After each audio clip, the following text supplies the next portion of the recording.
nono.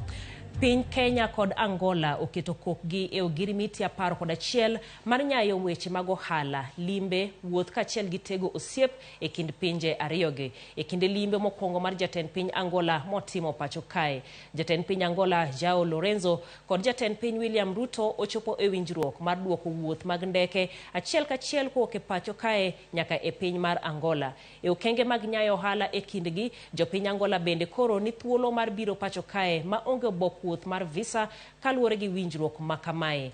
Kaka jafwambo marwa mar siasa Chris Owino lero, Ruto kod Lorenzo oyiero mar siro chenro mag duoko kwe e ugwe mar piny DRC. E kar jot maduong' mar jatend piny e bore Nairobi, jatend piny Angola Joao Lorenzo ochopo kendo ndiko historia kaka jatend piny Angola mokwongo biro pacho kae. Lorenzo ne orwako jatend piny Dr. William Ruto kod jodito mamoko mag piny owacho mar Kenya Kwanza kendo yudo luor maduong' mogik kowuok kuom jolweny ma pacho kae kokalo e muoch mar risasi 21. Piny Kenya ni kod historia maduong' kod piny Angola bang' Kenya bedo mise maduong' e chenro mar miyo piny Angola loch e higa mar 1975 bang' kelo kweth adek mane obalo kanyakla e boma ma Nakuru. Kaka yo mar nyayo osiep manie kindgi, pinje ariyogo oketo kokgi ogirimiti 11 e weche mag ohala, limbe, kunyo mo, wuoth kod lony manyasani e chenro mag bero ohala kaachiel kod tego osiep e kind Nairobi kod Luanda. These frameworks will unlock the potential of our commerce, our trade, our government-to-government and people-to-people relations.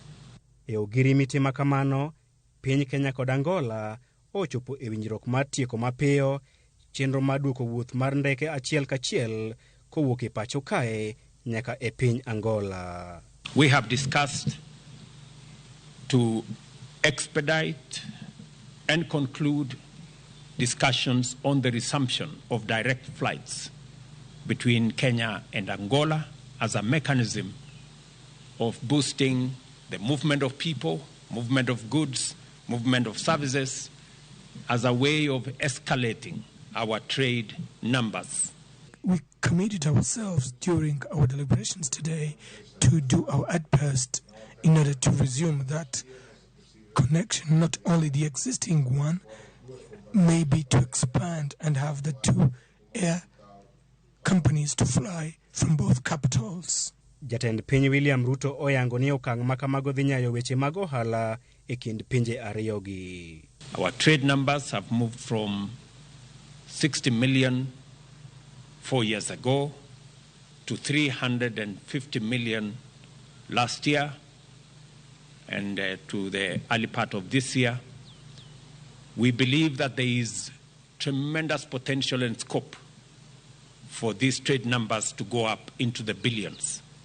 Limbe mar Joao Lorenzo bende dhi kelo mor e chuny jopiny Angola bang' jatend piny Dr. William Ruto lando ni kochakore sani jopiny Angola ibiro yienegi mar biro pacho kae maonge kod obok mag wuoth mag visa. Our brothers and sisters in Angola, after the signing of the instrument today, all of them, with all passports, will now need no visa to come to Kenya. And I am very happy that His Excellency the President has agreed that Angola will equally consider the same when they go back home.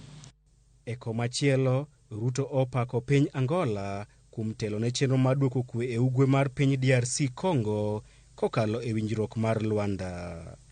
Angola and Kenya are working in a delicate process, which is the process of bringing peace in the Eastern Democratic Republic of the Congo. We believe that it is an achievable aim to engage in consultation, stabilize eastern part of DRC, and allow the people of DRC in general to benefit from their progress, from their development, and from stability and progress.